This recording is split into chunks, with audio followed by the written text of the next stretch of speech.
नमस्कार दोस्तों, मैं दिव्यांश आप सभी का स्वागत करता हूं आपके अपने चैनल द एग्जाम्स अड्डा में। उम्मीद करता हूं कि आप सभी लोग सकुशल होंगे। सिलेक्शन एक जिद है और इसी जिद के क्रम में भारतीय राज्य व्यवस्था की आज चौथी क्लास लेके मैं दिव्यांश आप लोगों के समक्ष उपस्थित हुआ हूं। आज के दिन हम टॉपिक पढ़ेंगे संघ व राज्य क्षेत्रों के बारे में। संघ व राज्य क्षेत्र अर्थात भारतीय संविधान का आर्टिकल 1 से लेके 4 तक और भाग 1 है। इन दो पॉइंट्स को ध्यान रखिएगा, इसके बाद क्लास को स्टार्ट कर देते हैं। इस पॉइंट में हम चर्चा करेंगे किसी भी देश को, किसी भी राज्य को अगर भारत में शामिल होना है, विदेशी देश को किस प्रकार से होगा, भारतीय राज्यों का नाम विभाजन इत्यादि होना ये किस प्रकार से होगा, किस तरह से कोई भारत के देश को छोड़ के किसी अन्य देश के पास जाएगा, ये स्वतंत्र राज्य क्या होते हैं, राज्यों की category A B C D क्या थी, इसके बारे में तो लास्ट बाद में देख लेंगे। परंतु राज्यों के दो भागों में यूनियन टेरिटरी किस तरह बनाई गई, भाषा के आधार पर राज्यों का गठन किस प्रकार से हुआ, ये पॉइंट्स हमारे मुख्य होंगे। अगर आपको सेशन पसंद आएगा तो लाइक का दूसरा शेयर कर दीजिएगा, मन के विचारों को कमेंट करके बताइएगा और मैं इसी बात पर आज की क्लास को स्टार्ट करता हूं। और चर्चा होगी हमारी सबसे पहले आर्टिकल 1 के बारे में। देखो आर्टिकल 1 क्या कहता है। आर्टिकल 1 सीधे कहता है भारत अर्थात इंडिया राज्यों का संघ होगा। भारत अर्थात इंडिया। अच्छा देखो, मुझे इस तरह से लिखने में बड़ा टाइम लगेगा तो मैं इस तरह ना लिख के डायरेक्ट आता हूँ नोट्स पे जो मैंने बनाए, वहां से क्लास लेना स्टार्ट करते हैं। ठीक, सबसे पहले यूनियन एंड इट्स टेरिटरी के बारे में देखो। आर्टिकल 1 भाग 1 के अंतर्गत इसका वर्णन है। संघ व उसके राज्य क्षेत्र पार्ट 1 से लेकर 4 भाग 1 में वर्णित है। आर्टिकल या अनुच्छेद 1 से लेकर 4 तक। अनुच्छेद 1 क्या कहता है। अनुच्छेद 1 कहता है भारत अर्थात इंडिया राज्यों का संघ होगा तथा यह संघ किसी भी आर्गूमेंट्स की उपज नहीं होगा। भारत राज्यों का तो संघ होगा, ये राज्य तो भारत में शामिल हो जाएंगे, परंतु ये राज्य भारत में शामिल होने पर स्वतंत्र रूप से अलग नहीं हो सकते कभी भी। इनको अलग होने के लिए संविधान संशोधन की प्रक्रिया को अपनाना पड़ेगा।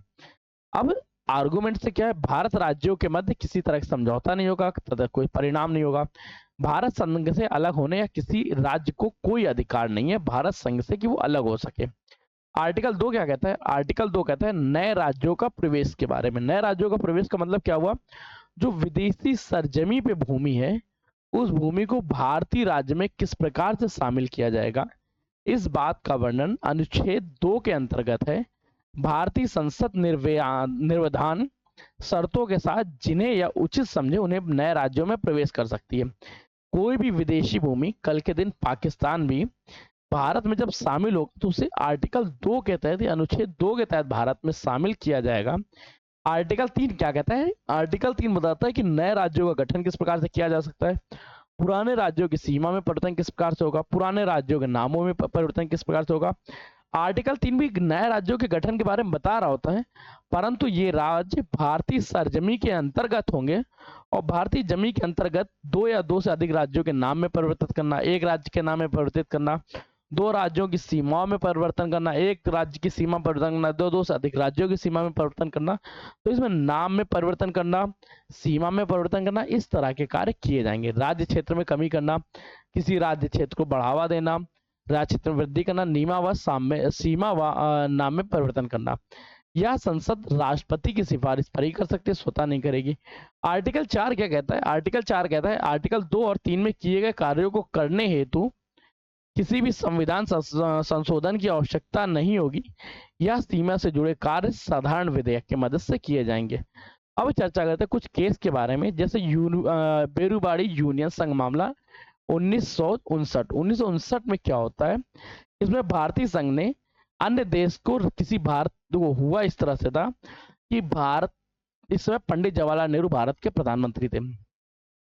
इन्होंने कुछ राज्य क्षेत्रों को पाकिस्तान को सौंपने की बात कह दी, परंतु इस बात को अगेंस्ट में सुप्रीम कोर्ट कहता है भारतीय संघ को किसी अन्य देश को राज्य क्षेत्र देने के लिए आर्टिकल 368 के तहत विशेष बहुमत से संशोधन करना होगा। आप ऐसे किसी भी देश को कोई भी चीज या भारत का कोई भी अंग, भारत का कोई भी पार्ट इस तरह दान नहीं दे सकते। दान देने के लिए आपको संविधान के आर्टिकल 368 में संशोधन करना पड़ेगा। और आर्टिकल 368 क्या है। आर्टिकल 368 कहता है कि आपको विशेष बहुमत के आधार पे किसी का भी चयन होगा, किसी भी बात को माना जाएगा, अन्यथा ये नहीं माना जाएगा। फिर चर्चा करते हैं संविधान अनुच्छेद संविधान संशोधन, संविधान संशोधन क्यों हाल ही में ये हुआ, इसमें हुआ क्या, पहले इसको कवर करने से पहले सबसे पहले देखते हैं, जब भारत का गठन हो रहा था तो भारत के गठन के समय 552 रियासतें थी। इनमें से ज्यादातर राज्यों में खुद के राजा होते थे और उनकी खुद की सेना होती थी। अब सेना और राजा से भारत के सबसे पहले गृह मंत्री सरदार वल्लभ भाई पटेल जी ने गए और उन्होंने इन लोगों से इस तरह से मैनिपुलेट किया, इस तरह से बातें की कि 552 रियासतों में से 549 डायरेक्टली तैयार हो गए कि हम भारत राज्य में शामिल हो जाएंगे तथा हमारी सेना अब भारतीय सेना कहलाया करेगी। तथा 3 नहीं तैयार हुए, एक हैदराबाद, जूनागढ़, कश्मीर। कश्मीर को तो फिर विलय पत्र के माध्यम से शामिल करना पड़ा। विलय पत्र किसके द्वारा साइन किया गया था? महाराजा हरि सिंह जी द्वारा। जूनागढ़ में जनमत संग्रह करा लिया, मतलब जूनागढ़ में पता चला व्यक्तियों को इतने आपसी था कि अगर आज के दिन में वहां चुनाव हो जाए तो सभी लोग भारत में ही आना चाहेंगे। इस वजह से जूनागढ़ में भारत में रहने या पाकिस्तान में जाने की बात को लेकर जनमत संग्रह कराया गया। ज्यादातर लोगों ने भारत के पक्ष में हिस्सा दिया, इसलिए जूनागढ़ का जो जूनागढ़ राज्य था वो भारत में शामिल हो गया। वही जो हैदराबाद था, हैदराबाद के निजाम थोड़ी सी बदतमीजी कर रहे थे, भारत में नहीं शामिल होने जाते थे, इसलिए इन्हें ऑपरेशन पोलो चला के भारतीय राज्य में शामिल किया गया। कुल मिला के ये था 562 रियासतों को भारत में तो शामिल कर लिया गया। अब इनमें से समय समय पे एक मत उठता है कि हमें कुछ ये विशेष क्षेत्र दे दीजिए जहां पे अपने धर्म का कार्य करेंगे, परंतु हम भारत को या किसी भी देश की इस तरह से नागरिकता नहीं ग्रहण करेंगे। इसी क्रम में सवा संविधान संशोधन हुआ जो सन 2015 में हुआ। देखो, लोग भारत में रह रहे थे और कुछ पाकिस्तान में, भारत और बांग्लादेश के बीच में कई ऐसे क्षेत्र थे जो हैं तो वास्तविक तौर पे भारत के राज्य क्षेत्र में, परंतु इन पे बांग्लादेश शासन कर रहा था। और ऐसे कई बांग्लादेश में थे हैं जो भारतीय, तो यहाँ पे भारत पर शासन कर रहा था। इसलिए इस चीज को सुधारने के लिए तथा इस स्पष्ट सीमा रेखा के निर्माण हेतु एक कुछ क्षेत्रों का आदान प्रदान किया गया ताकि ये बांग्लादेश और भारत के साथ जो सीमा विवाद चल रहा है ये विवाद समाप्त हो सके। इसी क्रम में भारत ने 111 क्षेत्र लिए, 51 क्षेत्र प्रदान किए। 6 किलोमीटर की, लगभग 6.1 किलोमीटर की भारत और बांग्लादेश के मध्य जो असीमांकित सीमांकन का मुद्दा था उस मुद्दे को सुलझाया गया और इसमें 111 क्षेत्र भारत ने लिए, 51 प्रदान किए। 4 राज्य प्रभावित हुए थे, असम, पश्चिम बंगाल, मेघालय और त्रिपुरा।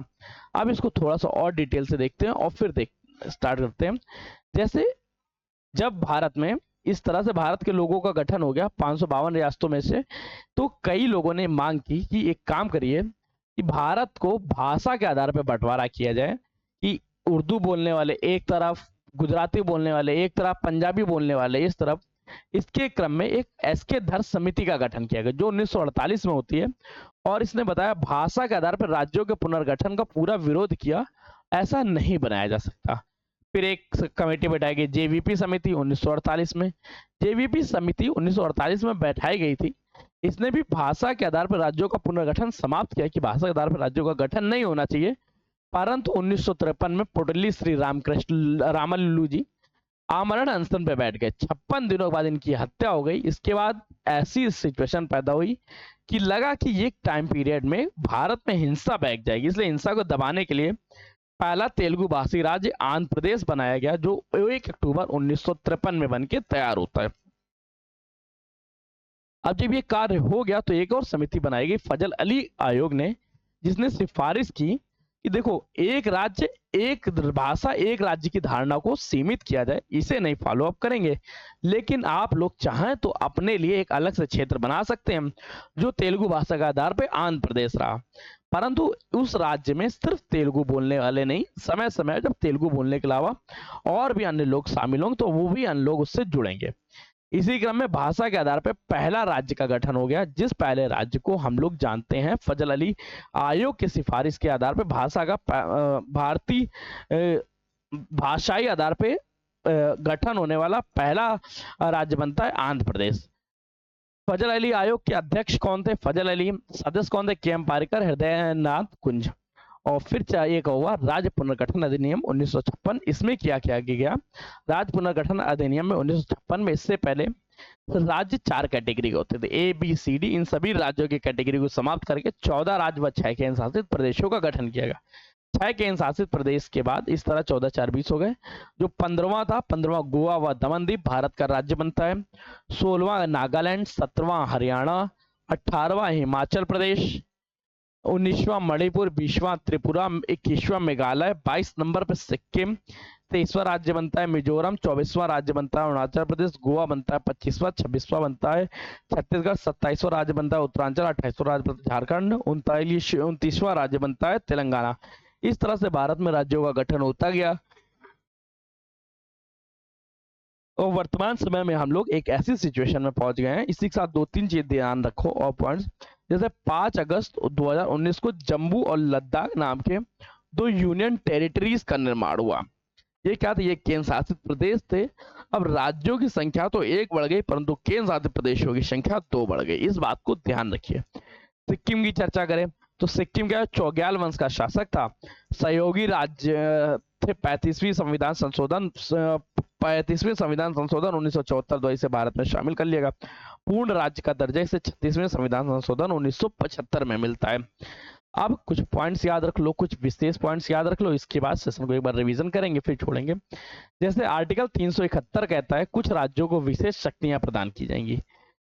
371 में नागालैंड को शक्ति प्रदान की गई।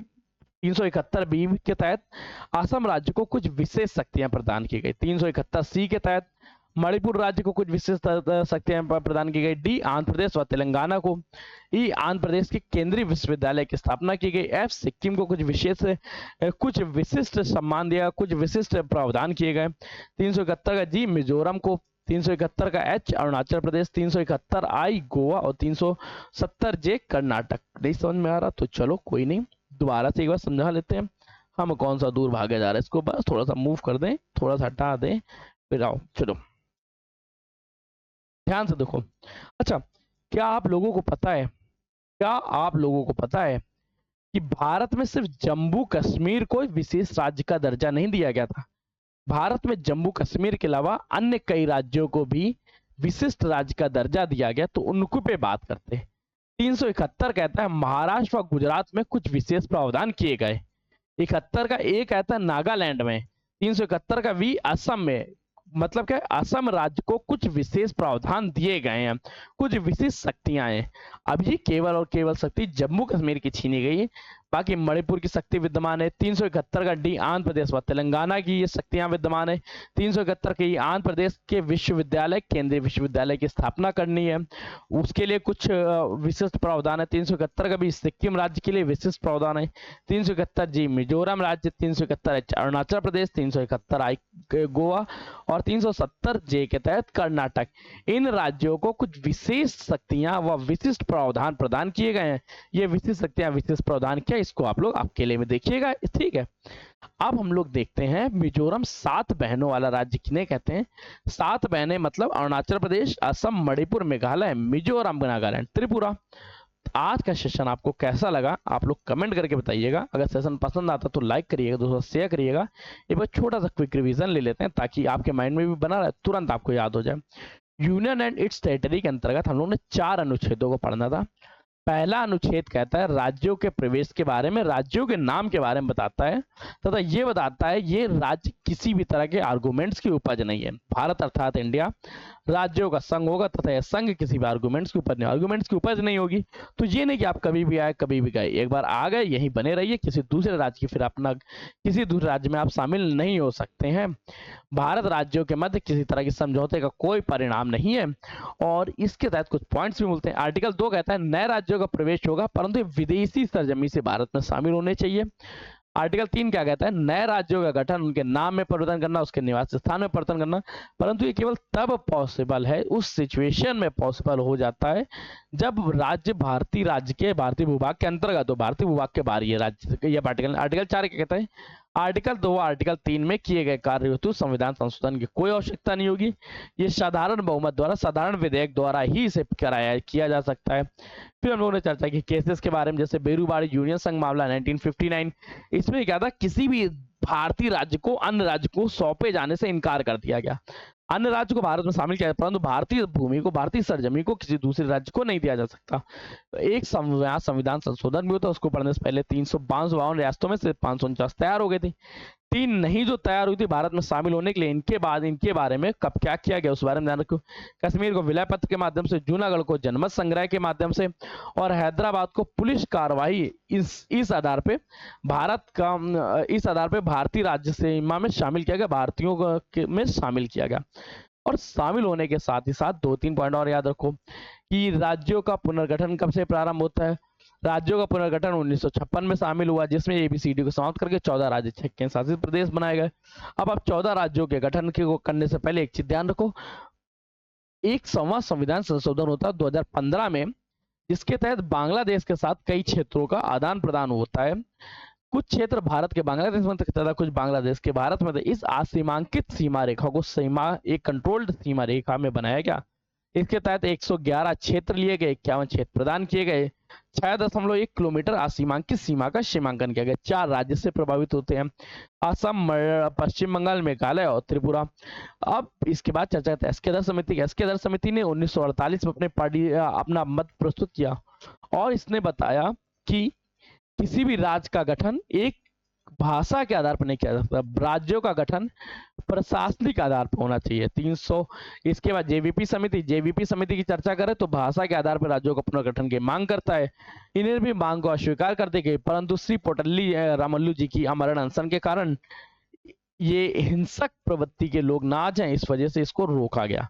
फिर भाषा के आधार पर हमें पहला राज्य मिलता है आंध्र प्रदेश, 1 अक्टूबर 1993 में। फजल अली आयोग क्या कहता है, भाषा के आधार पर राज्य तो गठन कर सकते हैं, परंतु एक भाषा एक राज्य, इस सीमा से हमें बाहर आना पड़ेगा। एक भाषा एक राज्य नहीं चलेगा, हर भाषा में हर तरह की राज्य बोली जा सकती है। इसका राज्य पुनर्गठन अधिनियम 1956 के बारे में चर्चा की।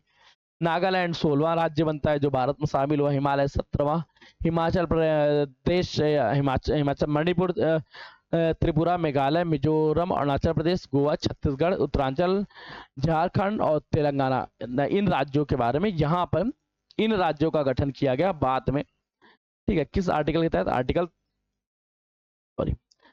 3 के तहत इन राज्यों का गठन किया गया। 7 महीने हैं, अरुणाचल प्रदेश, असम, मणिपुर, मेघालय, मिजोरम, नागालैंड, त्रिपुरा।